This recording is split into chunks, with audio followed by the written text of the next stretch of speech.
Every child deserves to have a place that treats them well and welcomes them and loves them and gives them the accommodations that they need. One of the first things I did after the hospital and the NICU was, looking up what are our options going to be. We have gone to see many daycares. Most traditional daycares won't accept her as Milena has such high needs, especially on the health side. She definitely needs a one-to-one setup for her care, her level of attention, and that's what we're really looking for. That's really important to us. So when Cora was born, our idea was that she would just be going to a normal neighborhood daycare. So what option do we have? And right now there really isn't any other option. It's hard on me, it's hard on him, and so then we literally just ran out of options.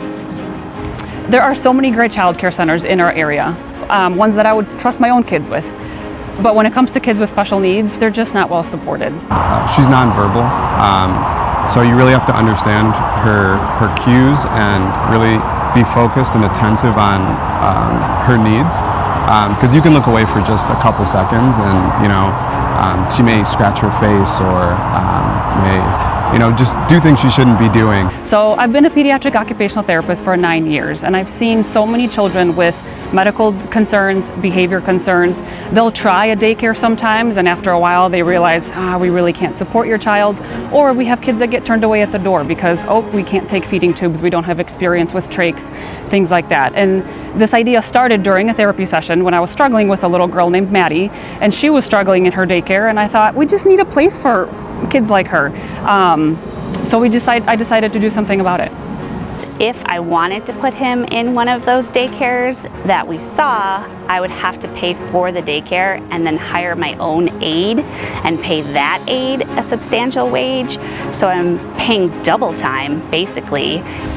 As a working mom, I understand the need for having childcare for your kids. And when I see parents who don't have that option because their children require extra attention, it's heartbreaking for me. I want to have that support for them so that they can provide for their families, further their careers, and really impact the local economy too. When people can't work, when parents can't work because of their children's disabilities, that's a problem. We need to step in and help that gap. Trying to balance everything that Eli needs can be really difficult while working full-time. So it adds a lot of organized chaos, we say, getting him to different therapy appointments, and the lack of any sort of childcare for him also becomes a struggle. Every Sunday it takes me about 2 hours to kind of plot out the week and where everyone's going and who's picking him up and what he has to do. So we believe that it's really important for us as a family. We're both working parents, we have a full schedule, and adding that kind of layer of predictability and consistency is really important to us and our family. I get up at 4:30 every morning just to make sure he is set up for as much success as possible. In Milena's situation, we'd like her to have the chance to experience the same, right? To be with her 2-year-old peers, providing her that same ability that the other kids have. Between suburban Cook County and Lake County, we have 4,000 children who are receiving therapy services. A large number of them are probably severe enough to where they need a little extra support than a traditional daycare can cover. So with her needs, we need people that are specifically trained in those areas that we feel comfortable with, and a location that we know that is specific to children with needs. We'd feel a lot more comfortable sending our child to a location like that. I envision our center to be a place where kids can walk in and just enjoy childhood, have friends that they see, learn the things that they need to learn. I want it to be a place where therapists can come in and conduct their one-on-one therapy sessions. I also want it to be a place where parents can come in and feel confident that their child will be well supported there. We will have teachers on staff who have experience with kids with special needs, but also teachers who are willing to learn and open to learning and maybe thinking about teaching in a different way. We will also have a therapist on staff that will coach the teachers and again be that bridge between the teaching and the therapy world to really make sure that everybody's on the same page. 3 students to 1 teacher that really allows more one-on-one attention to be given to each child so that the teacher can really be in tune with what the child needs. Our hope is that kids leave our center being fully prepared for their next step, whether that's to go back to a traditional childcare center or that next step of kindergarten when they step into the school district world and be ready for that.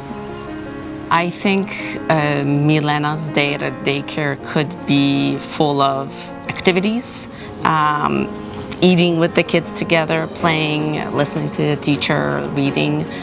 The benefits of a program like this are peer interactions and learning that not everything he does is one-on-one with someone, mostly an adult.